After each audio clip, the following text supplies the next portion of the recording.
Certa vez, um grande amigo meu me disse a seguinte palavra, a seguinte frase, que antes de qualquer grande empreendimento, não pode iniciar sem um bom gole de café. Então, um bom gole de café para vocês.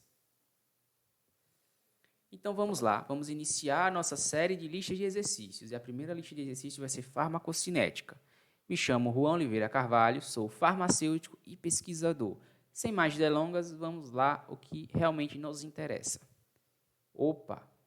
Essa frase eu quero que vocês tatuem, escrevam na parede, no seu caderno, na sua apostila.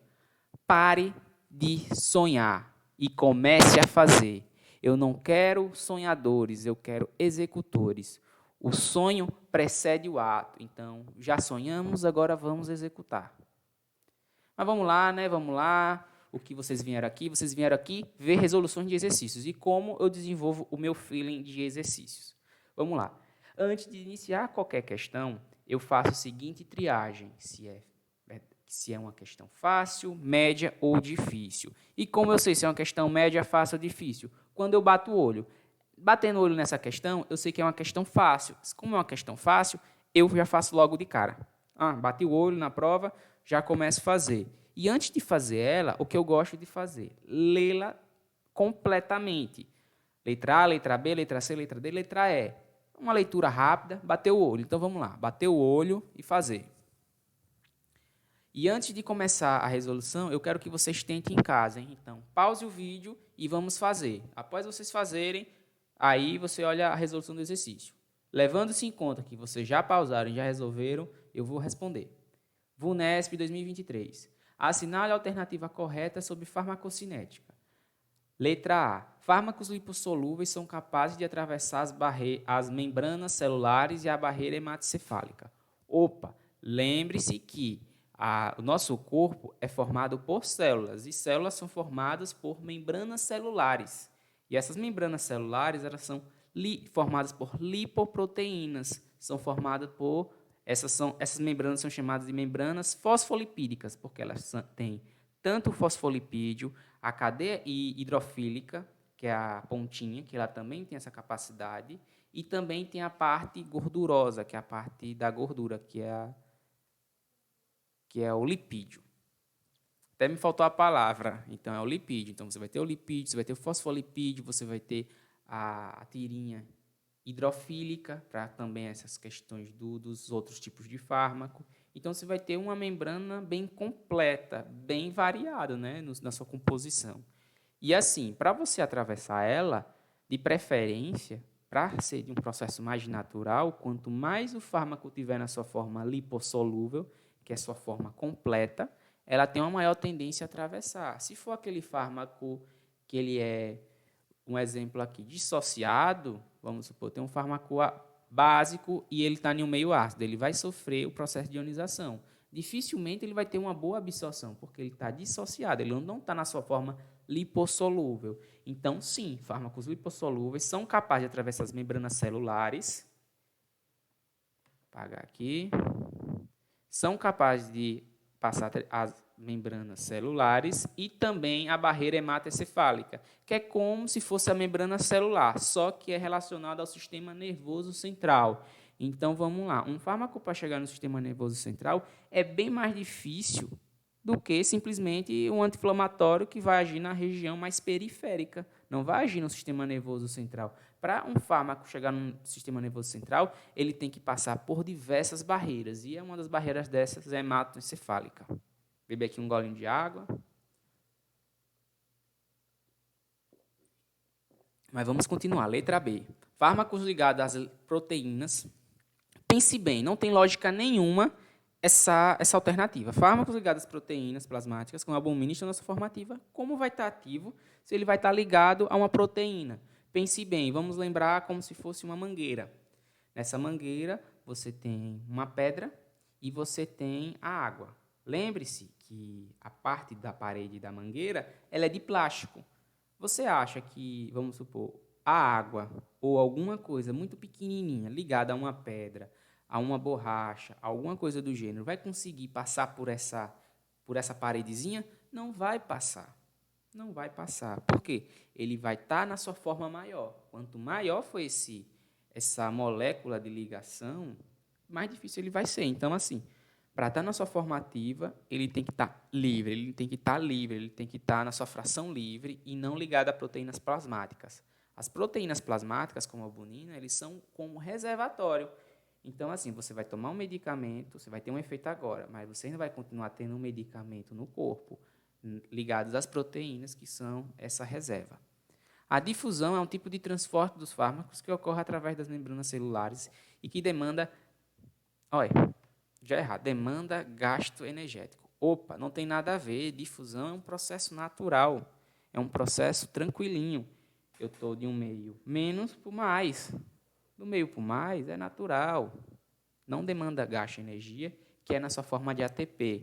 Só que se fosse o contrário, do menos para o mais, perdão, eu acho que eu me confundi. Quando você tem um mais para o menos, o processo é natural de movimentação. Por outro lado, quando você tem menos para o mais, pense assim, eu tenho uma bola e tenho 5 amigos. Eu teria que dividir essas minhas 5 bolas com esses 5 amigos. Com 5 amigos, eu teria que pensar muito em como dividir essas bolinhas. Por outro lado, se eu tivesse 5 bolas e 2 amigos, eu daria as 2 bolas para os amigos e ainda conseguiria ficar com 3. Não gastaria todas as minhas bolas, eu ainda ficaria com bolas. Então, sim, nessa estratégia aqui, se você pegar do menos para o mais, há gasto energético. Do mais por menos é um processo natural de divisão, beleza? Então, assim, difusão não demanda gasto energético. A maior parte da absorção dos fármacos administrados por via oral ocorre no estômago. Ora, essa aí está errada. A maior parte da absorção não ocorre no estômago, visto que o estômago ele não é rico em microvelocidades. O que é rico em microvelocidades, que é aquelas perninhas, é o intestino. Então, no intestino vai ter a maior parte da absorção, porque ela tem as microvelocidades. E quanto maior as microvelocidades, maior a superfície de contato, consequentemente, a absorção. Fármacos administrados em formas sólidas são mais rapidamente absorvidos por via oral do que aqueles administrados em formas líquidas. Muito errado. Vamos lá. Vamos pensar de forma prática. Eu tenho uma dipirona em gotas e eu tenho uma dipirona em comprimido. Qual é que vai fazer efeito mais rápido? Claro que vai ser em gotas. É como a pessoa fala, me deu em gotas porque o em gotas diminui a dor mais rápido. Porque ela vai estar na sua forma que tenha maior superfície de contato e maior absorção. Já a forma sólida, ela teria que primeiro ser dissolvida para depois ser absorvida. Imagine o número maior de etapas. Por isso que está errado. Então, vamos lá. Errada. Errada. Letra C. Letra D errada. E letra D e letra E errada. Sobrou a letra A. Por que eu faço por eliminação? Para ter certeza. Logo de cara, eu observei que a letra A era a correta. Só que eu vou olhar as outras para eliminar e, ao mesmo tempo, aprender. Vamos fazer aquela revisãozinha. Ó, lembra como é a composição da membrana lipoproteica? Ó. Glipoproteínas, proteína globular, proteína de canal. Olha, as gordurinhas aqui, ó, os lipídios. Percebe? Então, assim, se você tem um fármacozinho aqui, ó. Aqui são os fármacos, as bolinhas, né? As bolinhas. Eles vão atravessar esse processo aqui de forma natural, sem nenhum tipo de transporte, é a difusão passiva, que não depende de gasto energético, que é, no caso, ATP. Juan, precisa saber tudo isso? Não, não precisa saber não. Você precisa fazer associações rápidas para chegar na resposta. E aqui você tem a barreira hematocefálica, que é a barreira que vai fazer esse controle do que vai chegar no sistema nervoso central. Então, é muito importante isso. Pessoas que têm a meningite, esse tipo de inflamação, têm a barreira hematocefálica comprometida, o que pode fazer com que haja uma maior de substância chegar ao sistema nervoso central. Então, não vai ter essa segunda barreira. Vamos pensar o seguinte, o nosso corpo ele é formado por várias barreiras. E uma delas são as membranas plasmáticas, em uma determinada região, tem outras barreiras em outra região, e a barreira final. Se chegou lá, Não tem mais volta, é a barreira hematocefálica.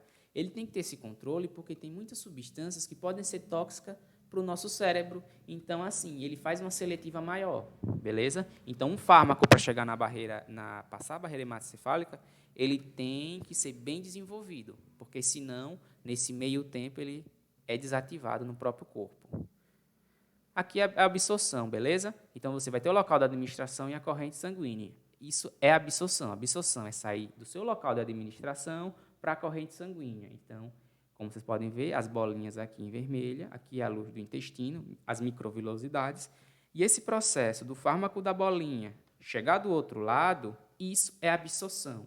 E a distribuição é o processo do sangue para os tecidos. Então, ele chegando no pé, no braço, no fígado, no rim, essa é a distribuição. Ele vai distribuir o fármaco, a fração ativa, para diversos outros órgãos.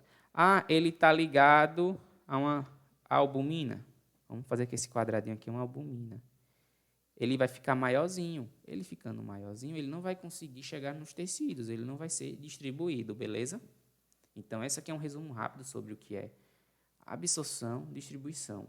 Ainda tem a metabolização e também tem a excreção, que a gente vai aprofundar nos próximos exercícios. O NESC 2023. Alguns fatores que afetam diretamente a farmacocinética de medicamentos devem ser avaliados na farmacoterapia em pacientes idosos. Boa. Aqui é uma parte. Eu vou te dar um macete que eu sempre desenvolvi, fazendo muita questão, é o quê? Toda questão ela vai vir com um pretexto. Esse pretexto ele é um conhecimento, como se fosse o livro. Você vai ler lá o livro, você tem 30 páginas. Só que 20 páginas, 25 páginas é de conteúdo denso, que não tem uma necessidade de você saber, porque muitas vezes já vem nos próprios enunciados. Você tem que saber identificar o termo-chave para chegar na resposta correta, que é essa segunda parte. Identifique um fator fisiológico a ser considerado. Pronto, já matei essa questão. Laxante é medicamento, antidepressivo é medicamento, esquecimento é algo mais da pessoa esquecer, pode ser um novo como um jovem, adesão é uma parte mais de estratégia farmacoterapêutica. A única coisa, abençoado, que tem aqui, que tem relação fisiológica, é o fluxo sanguíneo hepático. Isso aqui você dá para matar. Você não precisa saber a fisiologia aprofundada. Eu tenho que saber toda a fisiologia do idoso, eu tenho que saber isso, eu tenho que saber aquilo. Não, meu filho, você precisa saber identificar os termos-chaves e, a partir dos termos-chaves, chegar nas respostas, entendeu?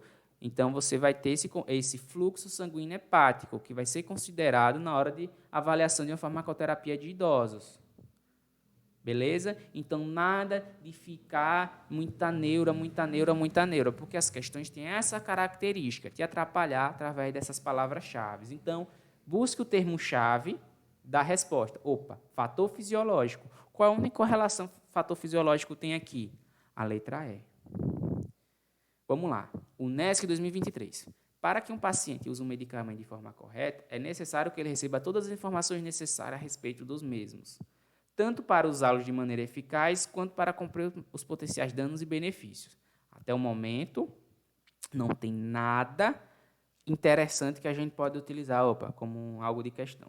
O desenvolvimento de eventos adversos pode estar relacionado, dentre outros fatores, a mau uso e de medicamentos. Identifique, aqui essa parte é chave. É isso que a gente tem que focar. É isso que a questão pede. Chega um tempo de tanta questão, que você já identifica os termos-chave sem precisar ler toda a questão. Isso ajuda na hora de fazer uma prova com 100 questões, com 80 questões. Então, é uma estratégia válida para potencializar seu tempo de prova. Como a gente está discutindo questões, a gente lê ela na íntegra. Identifique qual medida pode prevenir o uso incorreto de medicamentos e contribuir para a redução dos eventos adversos aos fármacos.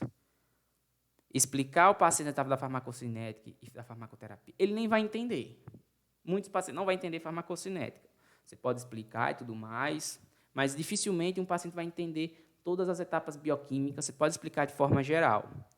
Informar ao paciente sobre os potenciais riscos relacionados ao uso abusivo de medicamentos. Opa, isso é legal, porque vai prevenir o uso incorreto de medicamentos e também contribui para a redução dos eventos adversos.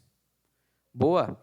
Informar o paciente sobre a lipossolubilidade de um medicamento, isso não vai interessar nada a ele. Então, essa aqui tá em observação. Observação. Tenho certeza. Orientar o paciente sobre a cinética de eliminação de determinado medicamento. Como isso vai prevenir o uso incorreto? Está entendendo? Que isso vai ele saber cinética. Tem gente que se forma na faculdade, é farmacêutico e não sabe o que é cinética de eliminação. E certas coisas, você não vai saber tudo da faculdade. Vai depender do seu nicho de atuação, né? Então, assim, não adianta julgar o cara se formou e não sabe o que é cinética de eliminação. Talvez ele não sabe os nuances, os detalhes, mas também não precisa, né? Assim, determinadas práticas, não precisa. Explicar ao paciente que as reações adversas são percebidas somente após o uso de medicamentos. Essa questão aqui, isso aqui dá um engasgo. Dá uma agonia, somente. Explicar ao paciente que as reações adversas são percebidas somente após o uso de um medicamento. Isso não vai prevenir o uso correto do medicamento. O somente é o que mata aqui, ó. É o somente. Eu ficaria entre a B e a E. Se a E não tivesse esse somente, eu iria na E. Mas como tem esse somente, e também eu fiz o estudo da questão, né? De cara eu acertei, eu fiz a questão, acertei, só que eu fiquei também em dúvida na E. E quando eu fui analisar o gabarito, é realmente a letra B, por conta desse somente. Mas é uma questão aqui que gera dúvida. E como você pode desenvolver o feeling de uma questão certa ou errada? Fazendo questões. Então, assim, a letra E, esse somente, limitou muito a letra E. Se não tivesse o somente, poderia dar um direcionamento melhor, mas como somente limitou ela a uma única coisa, é onde está o erro. Essa aqui, ela deixa mais aberta e mais direta ao ponto. Talvez, se você for fazer uma análise com mais calma, você pode aqui, ó, contribuir para a redução dos eventos adversos. Opa, será que somente informando os potenciais riscos relacionados ao uso abusivo, sabe? Era uma questão assim que se for fazer, se você discutir bem, pode ser que seja passível de recurso. Mas assim, pela mais certa é a letra B. Vai chegar momentos, galera, eu botei essa questão de propósito, que você vai ter que escolher a questão mais certa. Pode ter outras certas, mas você vai escolher a mais certa. Assinale a alternativa correta sobre as diferentes vias de administração. Vamos lá. Na injeção de fármacos por via subcutânea ou intramuscular, a velocidade da absorção depende do local da injeção? Claro que depende. A depender do local que você aplique, vai ter uma maior absorção. Então, essa é uma questão aqui que esse independe. Claro que se você adicionar em uma região mais vascularizada, ela vai ser mais absorvida mais rápido do que outra que é menos vascularizada. Então, é uma questão assim que esse independe é o que mata ela. Poucos fatores. Questões que vêm com poucos fatores, somente, exceto. Deixa lá uma observaçãozinha, porque provavelmente está errada. Poucos fatores podem alterar a absorção de um fármaco, como o conteúdo intestinal, o tamanho da partícula, pode alterar. Tem essa aqui, ó, poucos fatores, essa aqui está errada. Ó, poucos fatores podem alterar a absorção de um fármaco administrado por via oral, como o conteúdo intestinal, o tamanho da partícula. Muitos fatores podem alterar a questão da administração por via oral, entendeu? Então, essa questão aqui, ó, muito errado. Os fármacos administrados por inalação geralmente são completamente, podendo ocorrer efeito sistêmico, como é o caso dos corticoides utilizados no tratamento da asma. Interessante isso aqui. Só que o problema é absorvido completamente. Ele é muito absorvido, isso é inegável. Contudo, ele não vai ser totalmente, porque o único que é 100% é a endovenosa. Então, assim, é uma questão assim, que pode gerar dúvida, porque por estar o pulmão ser uma região muito vascularizada, ele tem uma absorção quase completa. Então, essa aqui era uma questão que poderia causar dúvida. Mas a única que é 100% é a endovenosa. Especialmente quando o fármaco estava no pH ou lentamente metabolizado no fígado. Essa questão aqui também está errada. A administração sublingual de fármacos é útil quando se deseja um efeito rápido, especialmente quando o fármaco é instável no pH gástrico ou lentamente metabolizado pelo fígado. O sublingual ele não vai ser metabolizado pelo fígado, porque na língua você não vai ter o efeito de primeira passagem. Então, essa aqui também está errada. São consideradas vias de administração parenterais intramuscular, intradérmica, subcutânea. Essa aqui é a mais correta. Você pode ver, ó, óptico, intravenoso, intramuscular, subcutâneo, ocular, inalação, oral, retal. Aqui, vocês vão ver que eu trouxe um esqueminha para vocês perceberem a diferença. Ó. A via interal é aqui, vem pela questão do trato gastroenteral. Tá vendo? Então, você vai oral, sublingual, retal, todas têm essa questão do trato intestinal. Já a via parenteral é a questão paralela. Então, você vai ter paralelamente essa região. Olha aqui, ó. Cadê? Inalação. Vai ter pulmão e depois vai chegar no plasma. Entendeu? Então, nesse processozinho, nem que seja 0,1%, vai interferir na absorção, que é a chegada no plasma. O único que chega 100% no plasma, que é direto, ó, intravenoso, pai. Então, ó, esse esquema é muito bom. Tirei do Hang para ajudar vocês. Ó, isso aqui é muito massa. Vocês percebam que antes de chegar na região do plasma, tem outras regiões. Ó, retal, intestino, percutânea, pele, intramuscular, músculo, intratecal, licor, vai para o cérebro. Tá vendo? Quanto mais etapas você tiver, mais demorado é para chegar no plasma e, consequentemente, diminui a absorção.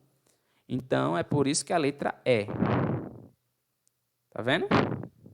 Então, assim, é interessante você avaliar outros materiais no livro.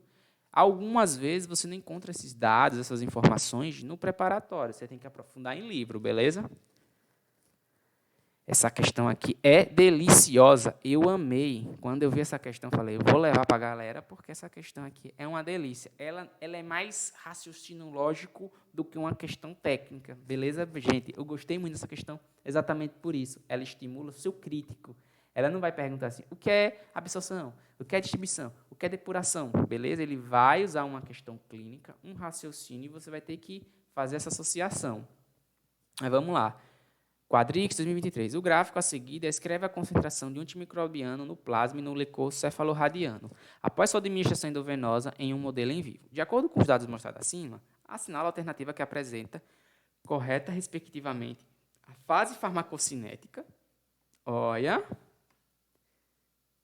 e a consequência que a meningite causa na concentração desses fármacos. Olha que massa, velho. Essa questão aqui é muito massa. Porque você vai ter que analisar o gráfico. Vamos lá, ele quer saber a fase e a consequência. Concentração no plasma, tá vendo? Concentração, o tempo. Olha então aqui, ó. Aqui outra bolinha. Com meningite.